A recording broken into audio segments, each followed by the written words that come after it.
नन्ही चींटी जब दाना लेकर चलती है, चढ़ती दीवारों पर 100 बार फिसलती है।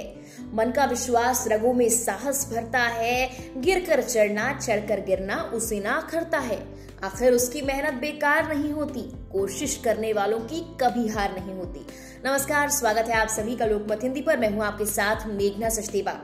एक कविता की ये पंक्तियां बिल्कुल सटीक बैठती हैं बिहार के भागलपुर के कमल किशोर मंडल पर। जिस विभाग में कमल किशोर मंडल अब तक गार्ड की नौकरी कर रहे थे, कई सालों बाद जाकर उसी विभाग में अब वो असिस्टेंट प्रोफेसर के तौर पर चुने गए हैं। जी हाँ, बिल्कुल सही सुना आपने। 23 साल के कमल किशोर मंडल जब घर से निकले थे तो अपने घर की आर्थिक स्थिति को देखते हुए उनके सामने मजबूरियां थी, लेकिन उन्होंने मजबूरियां और चुनौतियां सबको पार करते हुए कभी हार नहीं मानी और आखिरकार 42 साल की उम्र में आज वो असिस्टेंट प्रोफेसर के तौर पर उसी विभाग में चुने गए हैं जिस विभाग में अब तक वो गार्ड की नौकरी कर रहे थे। तो आइए जानते हैं कौन है कमल किशोर मंडल, कैसे उन्होंने इतनी मेहनत की और कभी हार नहीं मानी, अपने मुकाम को हासिल किया। बिहार के कमल के घर की आर्थिक स्थिति अच्छी नहीं थी। परिवार चलाने के लिए पिता चाय बेचते थे। कमल किशोर ने पॉलिटिकल साइंस से उस वक्त बीए की पढ़ाई पूरी की थी, लेकिन घर की आर्थिक जरूरत को पूरा करने के लिए उन्होंने नौकरी की तलाश की। 23 साल की उम्र में ही उन्हें नौकरी मिल गई। 2003 में उन्होंने नाइट गार्ड के रूप में कार्य करना शुरू कर दिया। नौकरी के कुछ ही महीने बाद उनका तबादला तिलका मांझी भागलपुर यूनिवर्सिटी के अंबेडकर विचार और सामाजिक कार्य विभाग में कर दिया गया। नौकरी करते वक्त उनके मन में दोबारा पढ़ाई करने का विचार आया। 2008 में उनका पद नाइट गार्ड से बदलकर चपरासी कर दिया गया। इसके बाद उन्होंने डिपार्टमेंट से आगे की पढ़ाई करने के लिए परमिशन मांगी और साथ ही 2009 में एमए कर लिया।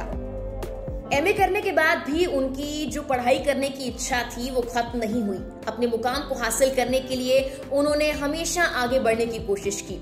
तो कमल किशोर ने एमए करने के बाद पीएचडी के लिए परमिशन मांगी। हालांकि उस वक्त उन्हें काफी लंबा इंतजार करना पड़ा पीएचडी के लिए, लेकिन आखिरकार उनके इंतजार का फल उनको मिला और उन्हें पीएचडी करने की परमिशन मिल गई।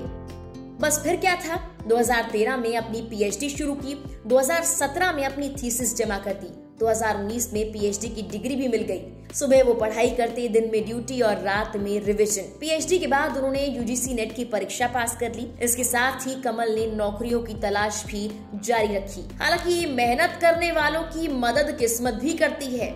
आखिरकार 2020 में उनका इंतजार खत्म हो गया और 2020 में उनका इंतजार, उनकी उम्मीदें आखिरकार उनके लिए एक बहुत बड़ा तोहफा लेकर आई। 2020 में Bihar state university service commission ने विभाग में असिस्टेंट प्रोफेसर पदों पर भर्ती के लिए विज्ञापन जारी किया, जिसके लिए 12 उम्मीदवारों को इंटरव्यू के लिए आमंत्रित किया गया। किशोर मंडल ने मेहनत की थी, तो मेहनत के बाद उन्होंने भाग्य को चुनौती दी, लेकिन 4 पदों में से एक पद उन्हें आखिरकार मिल ही गया। लेकिन आप जानते हैं कि सब में सबसे खास बात क्या रही? जिस विभाग में वो चपरासी के तौर पर कार्यरत थे, उसी विभाग में उनको असिस्टेंट प्रोफेसर के तौर पर चुना गया। यानी कि ये सिर्फ उनकी मेहनत ही नहीं बल्कि किस्मत ने भी उनका साथ दिया और इसके साथ वो आगे बढ़ते गए और आज वो असिस्टेंट प्रोफेसर के तौर पर चुन लिए गए हैं, जिसके बाद अब वो उसी विभाग में जहां पर वो चपरासी थे बच्चों को पढ़ाएंगे भी। आपको ये सक्सेस स्टोरी कैसी लगी हमें कमेंट कर जरूर बताएं और वीडियो कैसी लगी ये भी आप कमेंट कर हमें जरूर बताएं। फिलहाल के लिए इस वीडियो में इतना ही। देश दुनिया की तमाम खबरों के लिए आप लोकमत हिंदी को सब्सक्राइब जरूर कीजिए। नमस्कार।